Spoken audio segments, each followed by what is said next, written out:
여러분 반갑습니다. 김덕기입니다. 자, 이번 시간에는요, 상담 이론 본격적으로 파헤쳐 보겠습니다. 프로이트의 정신분석 상담. 상담에서 상담 심리에서 가장 많이 나오는 이론이 프로이트입니다. 프로이트는 인간의 부적응 행동의 원인을 무의식에 억압되어 있는 감정, 이 무의식에 억압되어 있는 감정을 뭐라 그래요? 불안이라고 한다. 그래서 불안, 무의식 속에 있는 억압된 감정, 무의식 나오면 프로이트의 정신분석 이론이다 라고 보시면 될 것 같습니다. 또 인간의 정신세계를 의식과 전의식과 무의식으로 나눴는데요. 현재 각성하고 있는 모든 행위, 감정들, 현재 보이는 이걸 이제 빙산 이론이라고도 합니다. 현재 보이는 이 산, 이걸 의식이라고 하고요. 산 밑에 있는 이 바다에 보이는 산, 조금만 노력하면 쉽게 의식화될 수 있는 거, 이걸 전의식이다. 이 밑바닥 안 보이는 심연, 이건 무의식 세계다. 이 무의식이 어떤 이 정상적인 행동을 못하게 하고 있다라고 프로이트는 주장했습니다. 그래서 의식적 사고에 의해서 억압되어 있는 감정은 무의식, 조금만 노력하면 쉽게 의식화될 수 있는 건 전의식, 보이는 건 의식, 이렇게 보시면 될 것 같습니다. 성격의 구조는 원초와 자아, 초자아라고도 하고요. 원초와는 이드, 본능이죠. 본능. 그래서 이드, 본능적이다. 자아, 이게 시험에 잘 나옵니다. 자아. 우리 자아 실현의 욕구, 메슬로우에 나오지 않습니까? 최상위층. 그래서 보통 원초아와 초자아, 외부 방향사에 쭉 나오는데 본능과 자아 사이에 조절 역할을 한다. 그래서 현실적 논리적 현실적인 어떤 계획을 이끌어낸다. 현실 원칙 나오면 자아, 조정 역할 나오면 자아, 이렇게 보면 될 것 같습니다. 초자아는 도덕적 자아라고 한다. 그래서 보통 원초와 본능과 이 초자와의 갈등 속에서 일으키는 걸 도덕적 불안이라고 하죠. 그래서 도덕적 자아, 초자아, 이렇게 보시면 될 것 같습니다. 성격 발달의 5단계, 그래서 5단계 순서 외우시고요. 이 개월수는 안 봐도 됩니다. 여러분들 이거 외우면 안 돼요. 시험에 안 나와요. 구강기, 항분기, 남금기, 잠복기, 생식기로 이루어졌다. 이 순서가 시험에 나오고요. 생식기를 성기기라고도 한다. 또는 성장기라고도 한다. 이 성적 욕구, 리비도가 입으로 왔다. 구강기. 리비도가 항문으로 왔다. 항문기. 이렇게 보는 겁니다. 생식기로 왔다. 쭉 내용인데, 여기서 나오는 건 주로 항문기가 시험에 나옵니다. 그래서 고착 형상, 결벽증, 반사회적 행동, 이상심리학에서 반사회성, 이런 결벽증, 이런 건 항문기의 고착, 어떤 문제점 때문에 이루어졌다라고 보고요. 남근기도 시험에 잘 나옵니다. 오이디푸스 컴플렉스, 또 일렉트라 컴플렉스, 남자가 엄마를 좋아해서 아빠를 경쟁자로 보는 거 오이디푸스 컴플렉스, 여자애가 아빠를 좋아해서 엄마를 경쟁자로 보는 거 일렉트라 컴플렉스, 이게 남근기에 이루어진다. 그래서 남근기에 아빠를 경쟁자로 보기 때문에 아빠가 거세할지를 모른다라고 하는데 거세 불안이 있다. 고추를 자른다. 이런 거세 불안. 이거 프로이드가 얘기한 겁니다. 프로이드 죽어서 물어보나 말합니다. 이건. 하여튼 프로이드가 이렇게 얘기했습니다. 그래서 거세 불안이다라고 하고, 이때 도덕적 자아가, 도덕적 불안이 생긴다. 이렇게 보시면 될 것 같습니다. 그 다음에요, 쭉 나오는 거 정신분석의 특징 나오는데, 여기서 간단하게 정리할 수 있는 건 과거 나오면, 어린 시절 과거 나오면 무조건 프로이드의 정신분석이다. 무의식 나오면 프로이드의 정신분석이다. 5세에 결정되어진다. 결정론적 나오면 프로이드의 정신분석이다. 이것만 보시면 됩니다. 결정론적 주장, 5세의 성격이 결정된다. 무의식의 원인이다. 과거를 중요시했다라고 하면 프로이드의 정신분석이다라고 보시면 여러분 깔끔하게 정리가 될 겁니다. 상담의 목적은 다했죠. 무의식의 불안을 현실적으로 잘 살자. 상담 기법. 무의식의 불안이 있으니까 이걸 어떻게 해결하냐? 지금 네 내면에서 너를 괴롭히는 어떤 생각들이 있는데 네 마음대로 한번 얘기해봐 라고 무의식의 불안을 알아보는 거 자유연상법.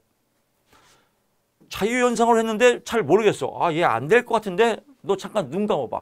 눈꺼풀이 무겁다, 잠이 온다, 레드선. 그래서 막 혼자 중얼중얼 하는 거 뭐예요? 최면요법. 또 상담할 때 막 저항을 해요. 아빠 얘기하면 아버지 얘기하지 마세요. 아, 아버지하고 뭐가 문제가 있구나 이런 저항의 분석을 통해서 알아보는 거. 너 요새 꿈 먹구니? 꿈이 어떻게 돼? 꿈이 요새 맨날 가위 눌려요. 아, 그럼 뭔가 무엇이 억압을 하고 있구나 이런 가위 눌림에 대한 해석을 통해서 내담자의 무의식 세계를 알아본다. 전이의 분석. 전이는 옮기는 거예요. 그래서 감정을 옮기는 상태를 보고 그래서 내담자가 상담자에게 의존적인가 또 끌려다니는가 너무 기대는가 이런 것들 모아서 내담자의 무의식을 알아보는 거. 역전이는 뭐예요? 거꾸로 상담자가 내담자에게 끌려가는 거예요. 내담자가 교묘하게 상담자를 이렇게 끌어들이는 그런 상담도 있습니다. 내담자가 교묘한 말로 상담자를 이렇게 압도하는 거 이런 거. 그래서 역전이의 해결책은 뭐예요? 전문가니까 자기 분석, 교육 분석을 통해서 자기의 감정을 알아본다. 내가 왜 지금 내담자한테 끌려가지? 알아보고요. 이래도 안 될 경우에는 슈퍼바이저, 상담자의 스승한테 지도 감독을 받는다. 그래도 안 될 경우에는 다른 전문가에게 위임한다. 나 상담 못할 것 같아. 네가 해. 이렇게 위임한다. 여기서 또 한 꼭지 빡. 시험 문제는 살짝 낚싯바늘을 던져요. 상담사는 자기 스스로 상담을 어려움을 겪더라도 내담자를 끝까지 책임지고 최선을 다해서 상담을 해야 한다. 이렇게 나옵니다. 왠지 그럴 것 같아요. 최선을 다해서. 근데 여기입니다. 자신의 능력이 안 되면 역전이라 같은 상황이 발달되면 다른 전문가에게 위임한다요. 최선을 다해서 상담하면 민폐예요. 능력도 안 되는데 왜 최선을 다해서 상담해요? 그래서 열심히 하는 게 아니라 잘해야 돼요. 다른 전문가에게 위임한다. 능력이 없더라도 최선을 다해서 상담한다. 웃기지 마라 삑사리라고 보시면 될 것 같고요. 또 이런 문제 즉 고급진 문제가 있습니다. 이 역전이를 거꾸로 이용하는 거예요. 내가 왜 지금 내담자한테 끌려가지? 내담자가 어떤 심리 상태로 나를 끌어들이지? 이걸 분석해서 다시 상담으로 역이용한다. 그래서 역전이는 상담자가 상담을 역이용할 수 있다. 그럼 오케이. 그렇죠. 역전이 상태에서는 상담자가 내담자를 상담 기법으로 활용할 수 있다. 그렇지. 내가 왜 끌려가지? 얘한테 뭔가 문제가 있을 거야. 뭔가 어떤 내면에 어떤 힘이 있을 거야. 이거를 내가 상담에 이용해야지. 그래서 거꾸로 되치게 하는 거. 그래서 역전이는 상담 기법으로 활용할 수 있다. 그렇다라고 보시면 될 것 같습니다. 그 다음에 자유연상, 꿈, 저항 이런 것들에 대해서 이제 해석을 통해서 알아보는 거. 훈습이죠, 훈습. 훈습 시험에 잘 나옵니다. 훈습 나오면 프로이드의 정신분석 이론이다. 정신분석 상담 이론, 정신분석 이론, 정신분석 심리 이론 다 같은 말입니다. 훈습. 제가 많이 얘기했죠. 우리 오리집 가면 승질 급한 사람은 뭐 먹어야 돼요? 오리 구이를 먹어야 된다. 바로 굽는 거. 숯불에. 근데 한참 동안 오리를 익히는 거. 오리 훈제죠. 오리 훈제. 오리 훈제를 먹으려면 어떻게 해야 돼요? 미리 예약해야죠. 우리 손님 5명 가니까 훈제 고기 미리 해주세요. 그래서 싹 익히는 거죠. 오리 훈제. 이 오리 훈제. 그래서 오랫동안 잘못된 습관을 고친다. 훈습입니다. 훈습은 정신분석에서의 아주 필요한 상담 기법이다. 내담자가 갈등과 방어를 탐색하고 이를 해석해 나가는 오랫동안의 반복적인 과정, 이걸 훈습이라고 한다라고 보시면 될 것 같습니다. 버텨주기. 내담자가 막연하게 느끼지만 스스로 직면할 수 없는 불안과 두려움에 대한 상담자의 이해를 적절한 순간에 적합한 방법을 가르쳐주면서 내담자에게 의지가 내가 너 지금 잘 지켜주고 있어. 네 말 잘 듣고 있어. 괜찮아. 이런 거. 내가 기다려줄게. 이렇게 해서 따뜻한 배려 나오면 답이 뭐예요? 버텨주기다 라고 보시면 될 것 같습니다. 방어기제 시험에 안 나올 데가 없어요. 방어기제 꼭 나옵니다. 5점짜리죠. 무의식 속의 불안, 또 무의식 속의 괴로움, 또 무의식 속의 불편함, 이런 것들을 방어하는 게 방어기제다. 그래서 억압 가장 대표적인 방어기제입니다. 그래서 어떤 생각하고 싶지 않은 이런 기억들을 무의식 속으로 밀어내는 것을 억압이라고 한다. 그래서 방어기제의 가장 대표 선수다. 억압이 가장 대표 선수 억압이다. 방어기제의 부인, 부정, 감당하기 어려운 고통이나 욕구를 무의식 부정하는 것. 이거는 무의식적으로 밀어내는 거예요. 무의식적으로 집어넣는 거고, 얘는 부정하는 거예요. 그래서 자신의 애인이 교통사고로 사망했음에도 불구하고 그의 죽음을 인정하지 않아요. 이건 부인, 부정이다 라고 보시면 될 것 같고요. 보상은 시험이 안 나옵니다. 합리화 시험 엄청나게 잘 나와요. 여우와 심포도. 여우가 배가 고파서 산속에 가는데 맛있는 청포도가 있다. 근데 먹으려고 점프했더니 안 닿는 거예요. 그래서 저거는 심포도일 거야 라고 스스로 어떤 구실을 붙여서, 스스로 어떤 그럴듯한 구실을 붙여서 자신을 정당화시키는 거, 여우와 심포도 합리화다. 시험에 이렇게 나옵니다. 다음 중 긍정적 방어기제가 아닌 것, 이렇게 물어보면 답이 합리화입니다. 그래서 합리화는 자신의 행동을 그럴듯한 구실을 붙이기 때문에 부정적인 요인입니다. 다음 중 긍정적인 방어기제가 아닌 것은 하면 답이 합리화입니다. 여우와 심포도 나오면 합리화예요. 투사, 자신의 문제점을 남의 탓으로 돌리는 겁니다. 남 탓 투사라고 보시면 될 것 같고요. 반동 형성, 반대를 하는 거죠. 미운 놈 떡 하나 더 준다. 퇴행은요, 대소변을 잘 가리는 아이가 동생이 태어난 후 밤에 오줌을 싼다. 관심받고 싶어서 거꾸로 가는 걸 퇴행이다. 전이전치는요, 화풀이에요. 화풀이.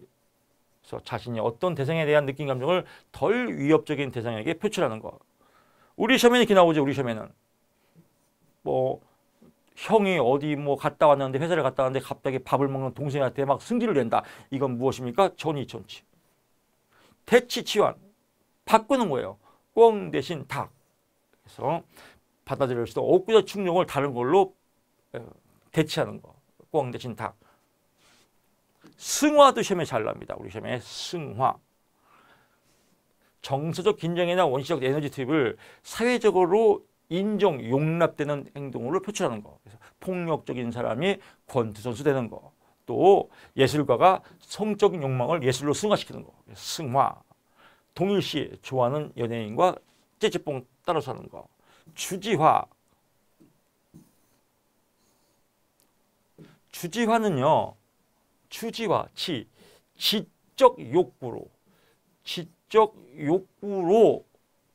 욕구로 내면의 이 부정적 감정이나 무의식의 불편한 감정들을 해소하는 것. 그래서 위협적이고 고통스러운 정서의 문제를 둔화시키기 위해서 사고, 추론, 분석, 지적 능력을 활용하는 것. 그래서 만약에 부부싸움 할 때 막 열받잖아요.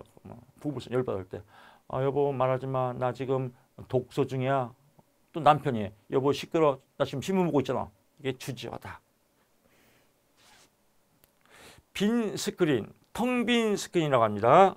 텅 빈 스크린도 프로이트의 방어기제 속합니다. 빈. 상담자가 자기 노출을 거의 하지 않고 중립성을 유지하면서 쭉 나옵니다. 근데 빈 스크린, 텅 빈 스크린은 어떤 영상이든 스크린에 보이게 할 수 있던, 그러니까 뭐냐면 그냥 멍 때리는 거예요. 멍 때리는 거. 그냥 어떤 내면에 텅 빈 스크린을 만들어 놓고, 빈 스크린을 만들어 놓고 여러 가지 내담자의 전의를 보다 원활하게 하기 위해서 상담자는 그냥 말해보세요. 그렇습니까? 그래요? 담는 거, 여러 가지 모양체를 담는 걸 텅 빈 스크린, 빈 스크린이다. 그래서 상담자가 자기 노출을, 보통 이런 거죠. 병원 가면요, 의사들한테 이제 주로 뭐 상담이나 심리 상담이라 이렇게 하면 내 남자가 막 얘기해요. 저는 뭐 어떻고요, 뭐가 어떻고요, 뭐가 어떻고 하면 그렇습니까? 예, 그렇군요. 이렇게 애매하게 중립적으로 그렇군요. 그렇습니까? 예, 그렇군요. 그래서 내 남자의 모든 면을 이렇게 받아주는 거 어떤 스크린에 놓고 이걸 텅 빈 스크린, 빈 스크린이다 이렇게 보시면 될 것 같습니다. 불안의 세 가지 요소. 그래서 현신도 이것도 2차에 잘 나옵니다. 프로이트의 불안의 세 가지 요소, 현실적 불안, 신경증적 불안, 도덕적 불안이라 현신도. 그래서 현실 세계에서 오는 불안, 현실적 불안, 신경증적 불안, 자아와 본능 간의 갈등으로 인해 생기는 불안, 신경증적 불안, 도덕적 불안, 이 슈퍼에고 초자아와 본능 간의 충동으로 생기는 불안으로서 양심적 불안, 도덕적 불안을 의미한다. 그래서 초자아와 본능 간의 갈등으로 생기는 불안, 초자아 본능, 자아 본능, 신경직적은 자아 본능, 도덕적은 초자아 본능. 이것도 시험에 잘 나옵니다. 다시 갑니다. 자아와 본능은 신경직적 불안. 또 여기 본능과 초자의 불안은 도덕적 불안. 이렇게 보시면 될 것 같습니다. 그래서 도덕적 불안은 주로 도덕, 양심 이런 것들이 포함됩니다. 에러스와 타나토스는 안 봐도 됩니다.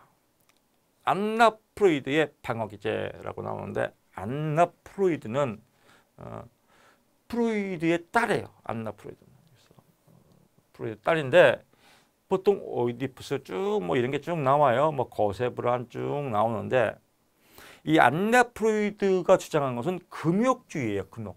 프로이트가 주장한 건 리비도, 성적 욕구를 주장했는데 이 안나 프로이트는 아버지가 하도 리비도를 강조하니까 리비도보다는 금욕주의를 주장했다. 금욕주의 또는 지성화, 주지화 이걸 강조하였다. 그래서 보통 뭐 이제 사춘기나 성인이 돼서 성적 대화를 할 때 그래요. 어떤 사람은 성적 대화를 너무 좋아해요. 근데 어떤 사람은 성적 대화만 그런 말 하지 마. 불쾌하지 마. 막 이렇게 하는 사람이 있어요. 의외로 막 굉장히 강하게 이런 방어기를 써요. 성자만 나와도 막 성은 불결해. 이런 거는 안나 프로이드가 얘기했던 금욕주의, 지성화, 주지화에 해당한다. 그래서 성적인 금지 이걸 지성화, 금욕주의, 주지화라고 한다. 누가 주장했다? 안나 프로이드다라고 하시면 될 것 같습니다. 그래서 금욕주의, 지성화, 주지화 이렇게 보시면 될 것 같아요. 종교나 철학, 문학 등의 지적 활동에 몰입함으로써 성적 욕망에서 벗어나고자 하는 방어기제를 쓴 사람은 누구입니까? 라고 하면 안나 프로이드다. 이렇게 보시면 될 겁니다.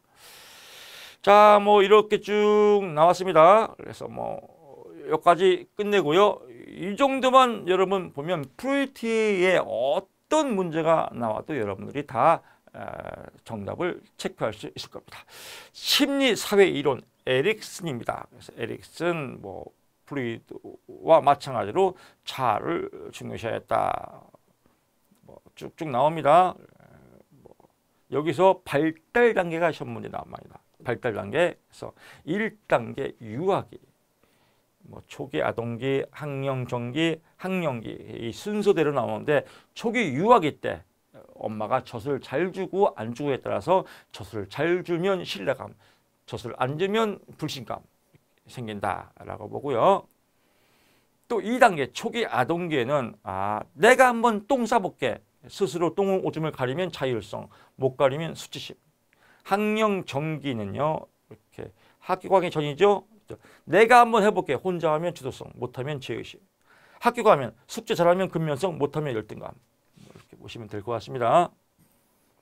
청소년기, 질풍노도의 시기죠. 그래서 청소년기 자아정체감, 청소년기를 잘 겪으면 자아정체감이 안정적이고 잘못 겪으면 정체감이 혼란스럽다. 그래서 자아정체감 대 역할 혼미 청소년기. 청년기, 이제 대학교 들어가서 사춘기가 끝나고 애인이 있으면 친밀감, 없으면 고립감. 이런 것들이 다 시험 문제입니다. 장년기, 중년기라고도 합니다. 그래서 한참 돈 벌 때죠. 돈 잘 벌면 생산성, 못 벌면 침체감.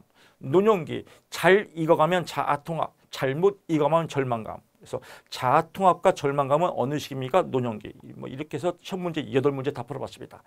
간단하죠. 이런 거 보지 마세요. 이런 거. 지금 제가 얘기했던 건 포인트.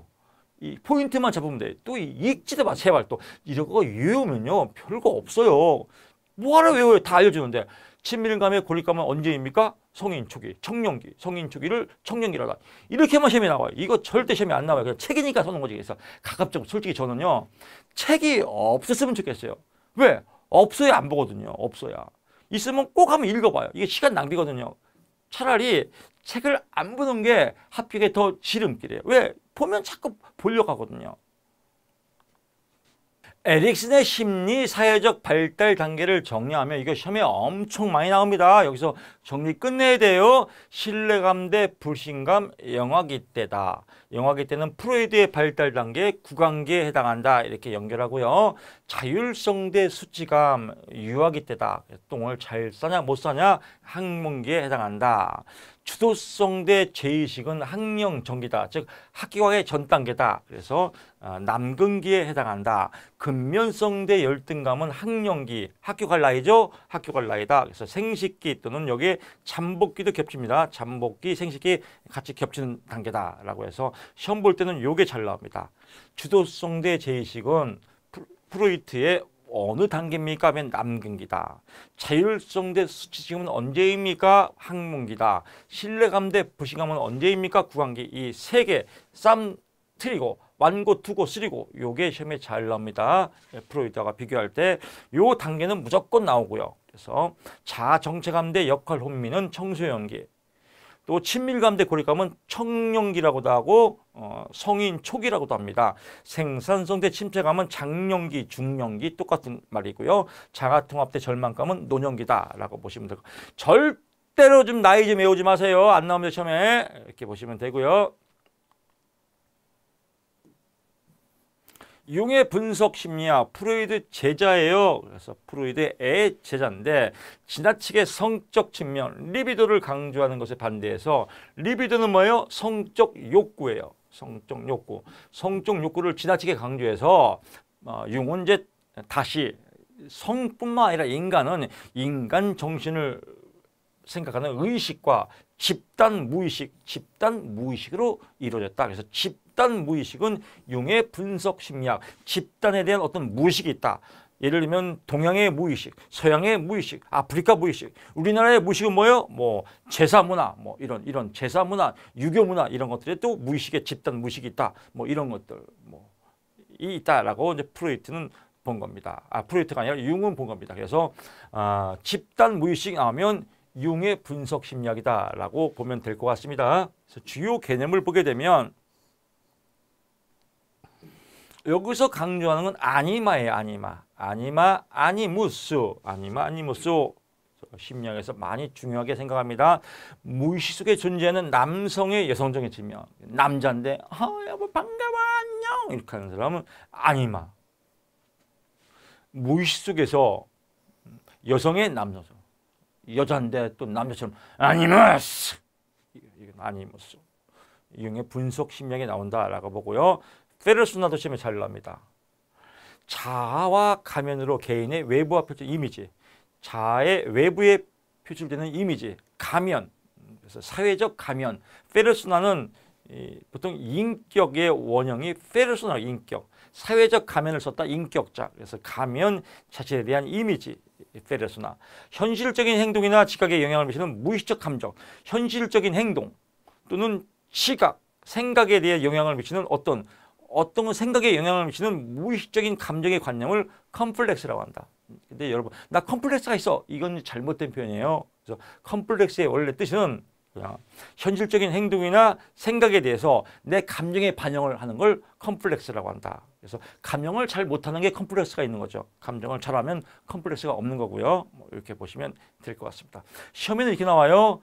현실적인 행동이나 지각에 영향을 미치는 무의식적인 감정적 관념을 무엇이라고 합니까? 그러면 컴플렉스는 아니지. 이래서 많이 틀려요. 이걸 컴플렉스라고 한다. 자아의 가면으로 개인의 외부에 표출된 이미지를 무엇이라고 합니까? 페르소나다. 이렇게 보시면 될 것 같습니다.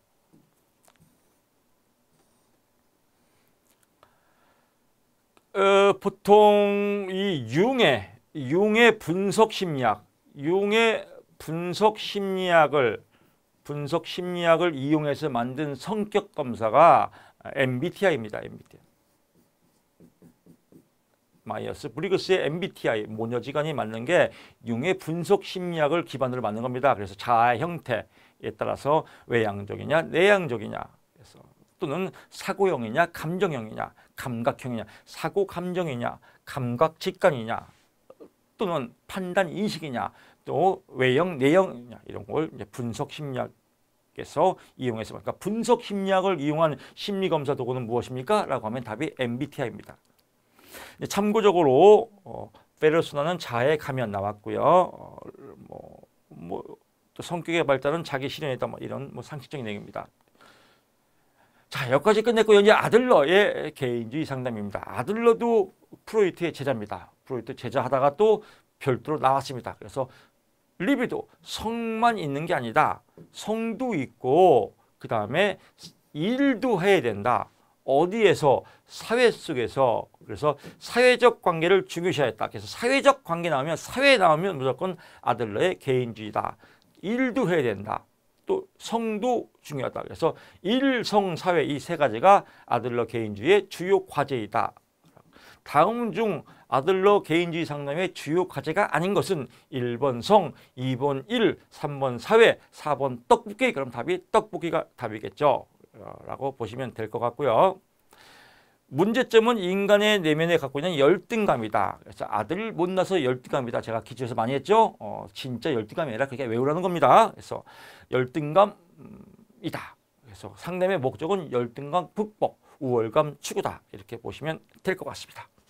그래서 사회 문화적 요인, 사회 문화적 요인 강조. 즉 사회에 나오면 무조건 아들러의 개인주의 상담 이론이다. 라고 보시면 될 것 같습니다. 인간은 어떤 결정적 존재가 아니라 전체적 통합적인 존재이다. 인간은 창조적이고 책임감 있는 존재이다. 옷에 결정되는 존재가 아니다. 사회적 동기, 리비도가 목적이 아니라 사회적 동기에 의해서 동기화된다. 열등감을 극복하고 우월감을 추구하는 게 개인의 목표이다. 사회적 관심이 유용한 척도이다. 이런 거. 또 동일한 가정에서 태어난 자녀들이라도 출생 순위에 따라서, 즉 맞이, 둘째 아이, 중간 아이, 그래서 이런 출생 순위에 따라서 어른이 되었을 때 사회와 상호작용하는 건데 영향을 미치게 된다. 시험 문제 이렇게 나옵니다. 동일한 가정에서 태어난 자녀들은 어른이 되었을 때도 동일한 사회와 상호작용을 영향은 나옵니다. 미친다 이렇게 나옵니다. 그래서 웃기지 마라. 동일한 가정에서 태어난 자녀들도 출생 순위에 따라서 사회성이 다 달라진다라고 보시면 될 것 같습니다. 그래서 성격 유형이 뒤에 나오겠지만 시기도사예요. 그래서 성장 속에서 지배형이냐 또는 성장이나 환경이나 또 맞이 출생 순위에 따라서 지배형이냐 기생형이냐 도피형이냐 사회형이냐 이렇게 해서 서로 유형이 다 달라진다라고 보시면 될 것 같습니다. 주요 개념은요. 인간은 목적적이고 행동지향적이다. 같은 맥락입니다. 열등감, 보상, 우월감 추구 다 사회적 관심 다 같은 맥락입니다. 주요 세 가지 과제, 세 가지 속에 일과 사회와 성 속에서 보통 문제, 성공적인 해결은 사회적 관심과 관련있다. 사회적 관심 속에서 이렇게 영향 갖고 살아라 이겁니다. 이런 것들 다 시험이고요. 시험 문제고요. 열등감 컴플렉스 세 가지입니다. 열등감. 그래서 열등감 세 가지는 뭐냐면 기관성 열등감이 있고요. 과잉 보호 응석바지가 있고요. 양육태만 무시 거부당함이 있다. 이런 것들 여러분 2차에 잘 나오거든요. 그래서 2차에 나올 때 제가 다시 한번 잘 정리해 드리겠습니다. 지금은 이렇게 앞면으로 저런 게 있구나. 그래서 앞에 전자에도 마찬가지지만요. 아들러 개인주의의 주요 개념을 쓰시오. 또는 상담의 목적을 쓰시오. 상담의 특징을 쓰시오. 그러면 그냥 주절주절 엮어서 그동안 배웠던 건 인간은 사회적 존재이다. 인간은 목적 지향적 존재이다. 인간은 일, 사회, 성의 주요 과제를 가지고 있다. 이런 거 엮어서 쓰면요. 답안지 풍성하게 6점 맞을 수 있습니다. 여기는 나오는 말꼬리 갖고 말장난 정리하는 겁니다. 아들러 개인주의의 인간관을 쓰시오. 그럼 인간은 총체적 존재이다. 인간은 창조적 존재이다. 인간은 뭐 사회 목적적 존재이다. 인간은 주관성을 존재이다. 인간의 주요 아들러 개인주의의 주요 개념, 인간은 사회적 환경 속에서 이루어진다. 인간은 열등감과 보상의 존재이다. 이런 거 절절 엮는 거 제가 실기 시간에 아주 깔끔하게 정리해 드리겠습니다. 지금은 1차 합격이 목적입니다. 열등감 생각, 기관성 열등감은요, 신체가 작은 거, 신체와 관련 있는 겁니다. 나폴레옹 뭐 전 세계를 정복하자라고 했지만 실질적인 열등감이 굉장히 많은 사람이에요. 왜요? 키가 아주 작거든요. 왜소해요. 본인의 신체가 왜소하고 키가 작기 때문에 갑자기 막 우월, 나를 따르라, 정복하자, 이런 나폴레옹, 신체적 허약, 기관성 열등감. 또 과잉보호, 응석바지, 과잉보호, 이런 열등감이에요. 너 숙제 못해, 엄마가 해야죠, 뭐 이런 거, 응석바지. 너 취업할 거 아니야, 취업 못해, 안 하니까 엄마가 돈 줘, 이런 열등감. 양육태만, 무시, 네가 뭘 할 줄 아니, 네가 뭔 주제에 네가 취업에 백수 건달같으니라고 무시당하고 거부당할 때, 양육태만 있을 때 열등감이 생기더라. 뭐 이렇게 보면 되겠습니다. 상담의 기법은요, 열등감이 있으니까 어떻게 해요? 즉시 고쳐줘야죠. 즉시. 그래서 현재 순간에 무엇이 일어나고 있는지 이 열등감을 즉시 해결하자. 즉시성. 칭찬과 격려. 열등감이 있는 사람 칭찬하고 격려해줘야죠. 잘할 수 있어. 합격할 수 있어. 괜찮아. 역설적 의도. 바라지 않거나 바꾸고 싶은 행동을 의도적으로 반복. 만약에 자기 모습이 너무 예절바래요. 이런 또 이런 열등감이 있어요. 이렇게 너무 수동적으로 이렇게 수동적으로 살았어요. 그런 사람일수록 거꾸로, 역설 거꾸로 바라지 않거나 바꾸고 싶은 행동을 의도적으로 반복. 갑자기 에이씨 뭐야? 뭐 이렇게 거꾸로 한번 해봐. 너 괜찮아? 한번 해봐. 너 할 수 있어. 막 이렇게 거꾸로. 욕해봐, 욕. 에이, 18, 막 욕해봐. 막 이렇게. 여기서 이제 상담을 하는 겁니다. 그래서 18 해봐. 그럼 18 못해요. 17 플러스 1. 이렇게 하면 안 돼요. 18 해! 숫자잖아. 뭐 이렇게. 막 거꾸로 하는 걸 이걸 역설적 의도라고 한다. 마치 뭐뭐인 것처럼. 마치 김덕기 교수처럼 공부하자. 그렇습니다. 또 내담자 스프에 엎지르기. 상담자는 목표를 정해서 어떤 행동을, 내담자 눈앞에서 어떤 행동이 유용성을, 예를 들면 내담자가 뭘 이런 거예요. 내담자가 이제 스프를 계속 리얼하게 설명할게요. 너무 먹는 거예요. 너무 먹는 거에 집착해요. 그것도 완벽하게. 그럴 때 그냥 내담자 먹는 스프에다 침을 팍 뱉는 거예요. 이렇게. 아니 스프를 엎지르든지. 원래는 내담자 스프에 침 뱉기예요. 침 뱉기, 엎지르기. 이렇게 해서 어떤 행동의 유효성을 감수, 이런 거 하지 마, 안 좋은 거야. 이럴 때 그래서 게임을 망치게 하는 거. 만약에 밥을 공손히 먹는다 이렇게 보면 그것도 침을 탁 뱉는 거예요. 야, 어차피 먹는 거 똑같아. 너무 과했나요? 하여튼 뭐 이런 의미다. 뭐 의미만 알면 됩니다. 뭐 이렇게 해서 단추 누르기, 초인종 누르기, 벨 누르기. 그래서 내담자가 유쾌한 경험과 불유쾌한 경험을 가진 다음에 이것들을 이제 감정을 누르는 거예요. 이건 좋은 거니, 이건 나쁜 거니, 그래서 감정을 알아보는 거, 단추 누르기, 초인종. 타인을 즐겁게 하게, 타인을 즐겁게 해야 나도 즐겁죠. 뭐 이런 것들 보면 될 것 같고요. 개인주의 상담의 4단계입니다. 그래서 상계 통제다. 이것도 2차에 잘 나옵니다. 첫째, 상담의 관계 형성을 하고요. 그 다음에 개인의 역동성, 얼마큼 역동이 있는지 없는지 역동성을 탐색한 다음에 그 다음에 이것들에 대한 전체적인 통합과 요약, 해석 및 통찰이라고 합니다. 통합과 요약을 거쳐서 다시 한번 재교육 또는 재정의 또는 재정립 다시 한번 똑바로 세운다 이거죠. 이렇게 상계 통제다. 그래서 아들러 개인주의 4단계는 상계 통제다. 5 통제가 아니라 상계 통제다. 상담의 관계 형성 순서입니다. 1. 개인의 역동성을 탐색하고 그 다음에 개인의 여러 가지 문제점을 통합과 요약을 통해서 재교육 또는 재정의한다. 이렇게 보시면 될 것 같습니다. 출생 순위에 따라서 출생 순위에 따라서 사회적 이렇게 성장 과정이 달라진다. 그래서 마지, 둘째 아이, 중간 아이, 막내 뭐 이런 출생 순위에 따라서 사회적 성장이 달라진다. 여기까지만 보면 될 것 같고요. 생활 양식 4가지가 있다. 생활 양식. 그래서 지배형, 사회적 관심은 거의 없으면서 나를 따르라. 활성 수준은 높은 거. 기생형, 직위도서입니다. 획득형. 기생적인 방법으로 외교사의 관계를 맺으면서 다른 사람에 의존한다. 회피, 사회적 관심도 작고 활동도 적다. 사회성, 가장 좋은 겁니다. 사회적 관심도 높고 활동 수준도 높다. 사회형이다. 그래서 다음 중 아들러 개인주의의 생활 양식이 아닌 것은 1번 지배형, 2번 기생형, 3번 사회형, 4번 떡볶이형 하면 답이 떡볶이형이 되겠죠. 두 번째, 생활 양식을 강조한 이론은 무엇입니까? 라고 하면 아들러 개인주의다. 다시 한번 다시 한번 사회적, 자, 생활 양식을 강조한 이론은 무엇입니까? 아들러의 개인주의 상담이다 라고 보고요. 프로이드의 정신분석과 아들러의 개인심리학의 비교를 보게 되면요. 주로 이제 프로이드는 성적인 충동, 본능에 충실하지만 아들러는 사회적 관계를 중요시했다. 프로이트는 무의식의 지배를 받지만 아들러는 자기 스스로 결정한다. 그래서 여기는 옷에 결정된다.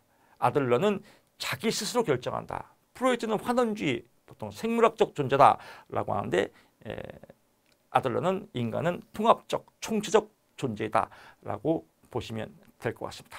이렇게 해서 아들러의 개인주의까지 마쳤고요. 저는 다음 시간에 이제 형태주의 상담, 게스탈트 상담이라고 하죠. 펄스의 상담 이론 강의를 진행하겠습니다. 수고 많으십니다. 고맙습니다.